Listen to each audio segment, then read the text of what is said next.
From the studios of Farm Journal Broadcast, this is AgDay.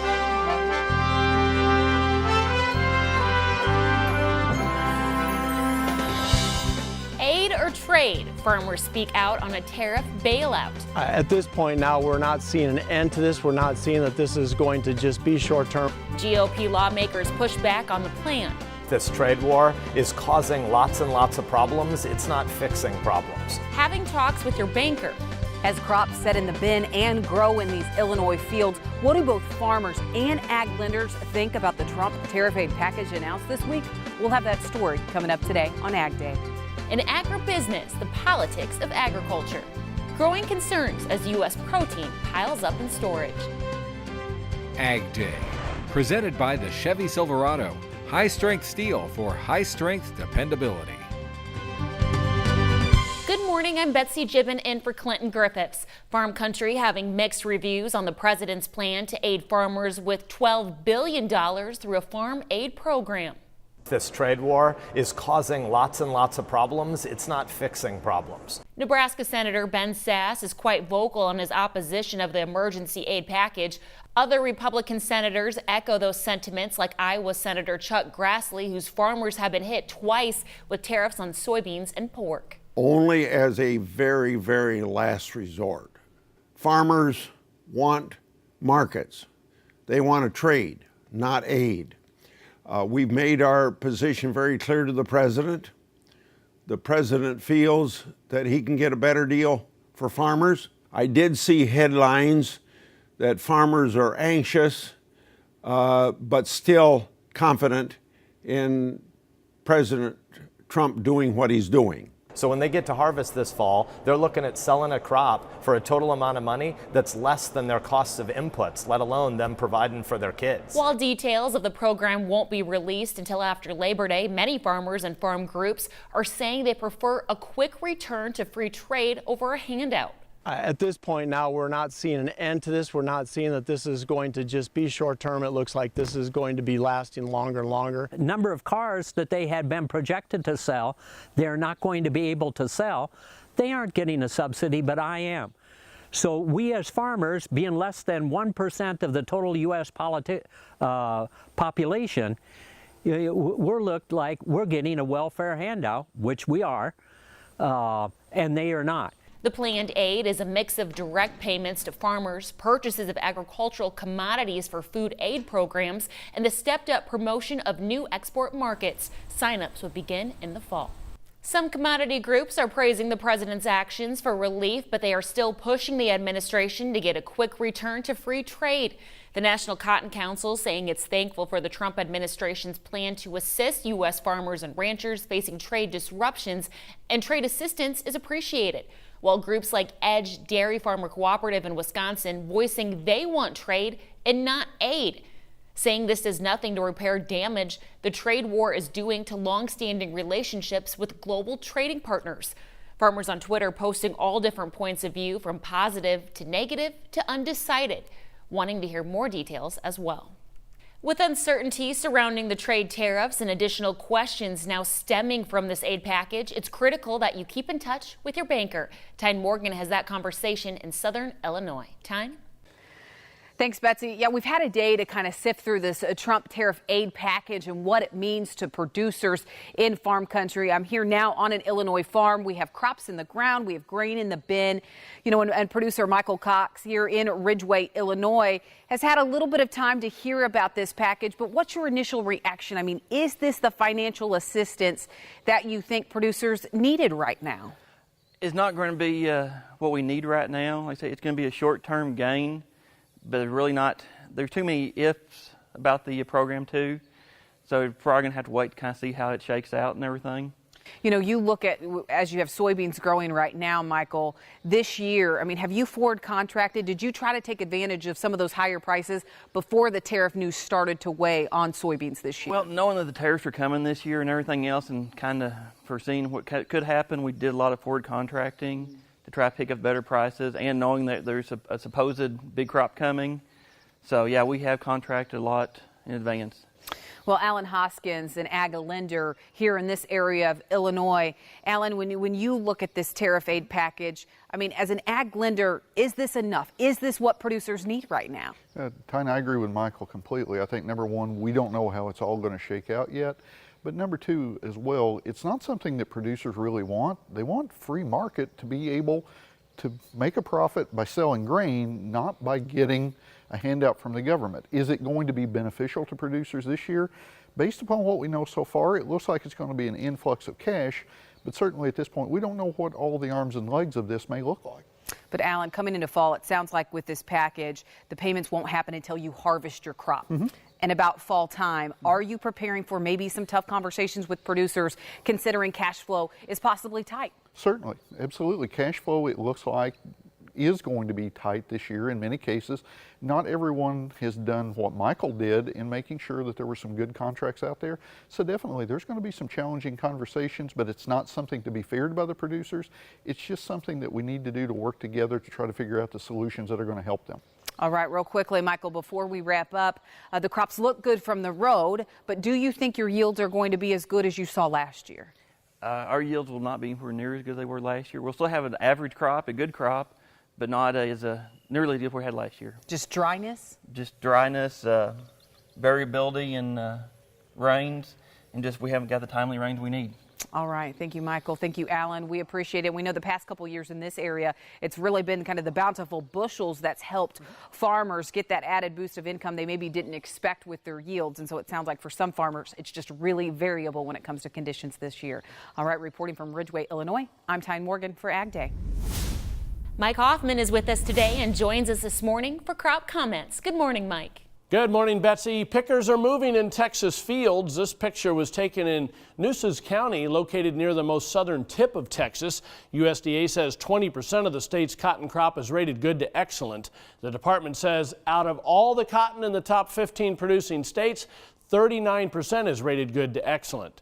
While there have been some production issues in South Dakota, Chet Edinger over in Mitchell, South Dakota, says he's been blessed with rain so far this growing season. He hopes for timely rains to continue to finish the corn crop nicely. USDA says 71% of the state's corn crop is rated good to excellent right now. And taking a look at the wind speed forecast, a little bit of wind, south central plains into the Great Lakes, not a lot. As we head through the afternoon, that'll pick up some Great Lakes, northern Mississippi Valley, and spotty through the southwest. Heading into the day tomorrow, we'll see a little bit of wind in spots in Texas, and that'll pick up once again in parts of the Great Lakes and parts of the west as well. We'll have your forecast coming up in a few minutes, but first here are some hometown temps. Keeping track of the shifting market prices has never been so easy. Get the latest commodity prices sent directly to your cell phone with market updates. Just text Markets 8 to 31313 to get started. USDA says the average age of a farmer in 2012 was 58, and that number continues to climb. We're starting a new series this morning called Farming on the Horizon, where we are featuring the progressive growers of the next generation. The cadence of baling wheat straw, one pass at a time. We just got done harvesting our wheat yesterday, and we're baling the straw behind the combine. Straw will be sold to the local racetrack here, the local horse farmer. A to and fro job from the field to the shop, a pace rushing to beat the rain. Rain makes the straw go brown or black, and our market falls apart then. A market helping this farm, running across yet another generation. Today, a father and son operation in Canandaigua, New York. I'm the 5th generation on the farm, and so we've been here over 100 years. And this next generation wants the farm to live another 100 years. He's striving to diversify his acres with row crops and now barley for the breweries nearby. We have a horse boarding operation that we do. We started growing barley about 4 years ago for the craft beer industry in New York, so that helps a little bit. A legacy that comes with long hours. And when we're doing wheat or something like that, I don't normally get home till 8:30, 9 o'clock at night. My wife would tell you she never sees me. An education passed down. How did I learn how to be a farmer? From that man up there in the haymow, and from my grandfather. I went to school for it too, but I think I actually learned more from them than from going to school. while making changes for the future. It's good most days. Some days it can be a challenge, but it's good most days. Working with family can be difficult sometimes. I think he'll agree with me. I try to go along with them. Sometimes I scratch my hair or pick my hair out, but change seems to be better most of the time. A purpose focused on taking over the farm he's always loved. Why do I do this day after day? Because I enjoy it. It's challenging, it's fun, something different every day. You never know what you're going to be doing most days. So A pattern for today. we're on a timeline, hopefully. If it rains, it rains. We need the rain more than we need the straw. Knowing tomorrow will bring a different task. Every day you do something different. What remains unchanged is the longevity and devotion of the farm. Still to come, Mark Gold of Top Third Ag Marketing discusses politics and farming. Later in our Drovers TV report, mounting piles of red meat and poultry in cold storage are creating anxiety for U.S. producers. Greg Henderson will report. And an ag for your health while reducing stress in your life could help prevent the onset of Alzheimer's.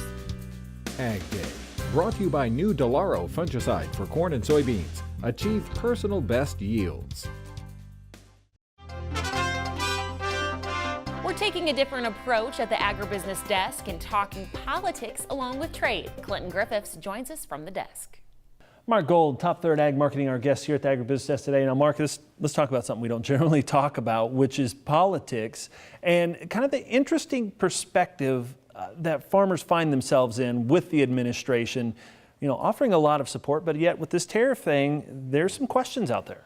Well, first of all, if you don't like what I'm about to say, send the letters to Clint. Right. Oh, sure. Yeah, of course. But, one of the questions I've been fielding for the last several weeks is, will the Farm Belt continue to vote for President Trump with what's happening in the tariff world? Sure. I'm hearing the same thing, Mark. And I've had not a lot of clients, but several clients call in and say, we're 100% behind the president. They cite the pro-life issue. They cite the pro-America issue as the two primary things that they're staying behind him. And they're willing to take it on the chin because of those critical issues to them. Yeah, interesting. As we get closer to harvest, if we don't have a program in place to help the American farmer and American agriculture, that's when I think it may put some pressure on the voters out there to maybe look at something different if there is a legitimate alternative. But until we get to then, I think people will stay behind the president. But, I supported the president, I voted for him. But now in agriculture, where I've spent 40 years of my life, I want him to see him do something positive. The farmers don't want aid, they want trade. So I'm hoping that we get something done by then. Yeah, you think that there will be some pressure ahead of these midterm elections to make some sort of move? I do, but I think the Chinese are going to be smart enough to try to hold off and put even more pressure on the president. So there's a little bit of dichotomy there. Maybe the president wants to get it done before the midterm. Chinese might want to hold off. But we need to have more than just a comment that we're going to help the American farmer.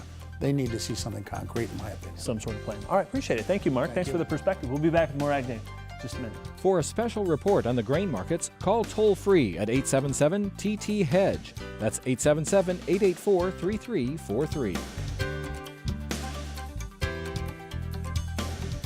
Your next piece of equipment is on MachineryPete.com. Search equipment from dealerships across the country to find what you're looking for. Only on MachineryPete.com.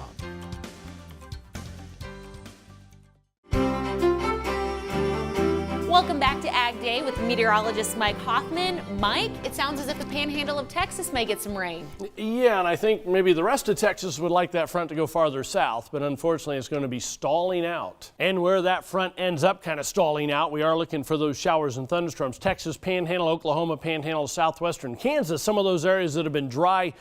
At least most of those areas have been dry most of this growing season. Also kind of a stalled out front in northern Florida. That'll be the focus for showers and storms. Other than that, 2 areas of low pressure, Great Lakes, northeast, causing showers and thunderstorms this morning. You can see as we head through the day, those will continue to shift to the east, so there'll be some scattered activity, eastern Great Lakes all the way down into Arkansas. High pressure building in behind us is pretty cool air for this time of the year. So these are comfortable temperatures coming in to the northern and central plains as we head into the day tomorrow. Area of low pressure kind of remaining from this main storm system in the northern Great Lakes will still cause some spotty showers on into the weekend for parts of the Great Lakes. Check out those showers and thunderstorms on our model moving even into west central Texas for a little while. Northeast Texas by tomorrow afternoon getting some hit and miss showers and storms, as well as off and on through the southeast and into the northeastern portions of the country as well. Southwest will continue to get those mainly afternoon variety pop-up showers and thunderstorms as well. Here's the way the precipitation estimate pans out over the last 24 hours. You can see a lot of it's been in the northeast. Adding in the next 36 hours, we'll add a little bit more into the northeast, as you can see, and then hit and miss activity from Arkansas back into the panhandle of Texas on up into eastern Colorado, western Kansas, and farther north east of the Rockies there. Also hit and miss areas along that cold front through the western Great Lakes, northern Mississippi Valley. Temperatures this afternoon, check out the 60s showing up in the northern Mississippi Valley, northern Great Lakes, still triple digits, parts of Texas though. Low temperatures tonight going to drop into the lower 50s up along the Canadian border, 60s in the Ohio Valley, 70s farther south. And then you can see tomorrow afternoon, again, these are very comfortable temperatures for most of the Corn Belt. The heat is shifted farther to the south and to the west where that ridge continues in the jet stream. But check out that cutoff low north of the Great Lakes through the weekend. Another low drops into the Great Lakes as we head into early next week. And guess what? Another one is heading into the northern plains, eventually into the Great Lakes for the second half of next week, keeping the cooler temperatures for most of the Corn Belt. That's a look across the country. Now let's take a look at some local forecasts. We head to Wickenburg, Arizona. First of all, partly sunny, still very hot, high of 108. St. Joseph, Missouri, partly sunny, pleasantly warm, high of 82. And Florence, South Carolina, hot and humid, partly sunny with an afternoon thunderstorm, high 91. Up next, Greg Henderson from our partners at Drovers weighs in on the mounting supply of protein in cold storage. And when's the last time you checked your blood pressure? In Ag for Your Health, find out the connection between your BP and thinking skills. AgDay, brought to you by Top Third Ag Marketing. Farmer first with a plan for every market.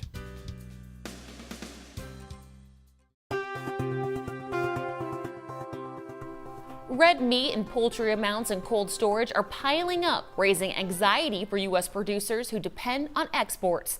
USDA saying overall total cold storage of red meat and poultry is exceeding 2.5 billion pounds. Breaking that down, beef supplies are climbing to 448 million pounds, 8% more than last year. Total red meat supplies and cold storage were up 5% over last year, and total frozen poultry supplies were 6% higher than last year. That cold storage is the first indication of how tariffs and trade issues are impacting U.S. beef. The latest monthly meat export data runs through May, before the Trump administration implemented a series of tariffs on foreign materials coming to the United States. Through the first 5 months of 2018, beef exports were up 10% in volume, and the value of those exports totaled $3.3 billion, up 21% over last year's record pace. Henderson says Americans are expected to consume 222 pounds of red meat and poultry in 2018, the largest total in more than a decade. Next in Ag for Your Health, another health benefit of reducing your blood pressure. Is now the best time to sell your old equipment? Pete's Pick of the Week keeps you up to date on current market prices, making it easy for you to know when to sell your equipment for the best possible price. Text Pete6 to 31313 to get started. In the country, brought to you by Kubota. Learn more about Kubota SSV Series skid steers at Kubota.com or demo one at your local Kubota dealer today. Okay, raise your hands. How many of you have high blood pressure or are worried that you're at risk? A new health study links high blood pressure to an increased risk for dementia. The large research project gives strong evidence of a way to cut the risk of mental decline, which often leads to Alzheimer's disease. And that's by lowering blood pressure beyond usually recommended levels. Half of the participants took medicines to try to get their top pressure to around 140. The rest aimed for 120. It turns out lowering your blood pressure can be good for the brain. For those people who were on the intervention, we saw a 19% lowering of mild cognitive impairment in those people as they aged, which is quite significant. The study involved nearly 10,000 people for about 4 years. Well, that's all the time we have this morning. We're glad you tuned in. For all of us here at AgDay, I'm Betsy Gibbon. Have a great day.